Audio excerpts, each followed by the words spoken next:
আজকে রান্না করবো পটল শসা দিয়ে পটল দিয়ে। তো পোস্ত নাই, তো পটলটি দেখো সুন্দর করে কাটটা নিছি। আর এখানে শসা, এখানে রসুন, পেঁয়াজ, মরিচ আর কিন্তু আলাদা করে পেঁয়াজ কুচি নিছি।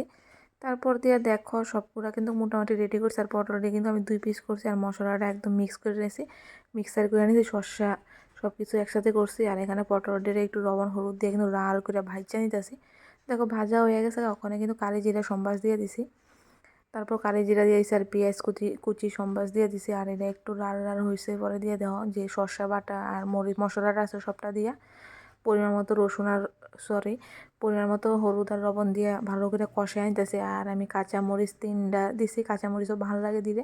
তো কষানি হয়ে গেছে দিয়ে দিছি কিন্তু গরম জল।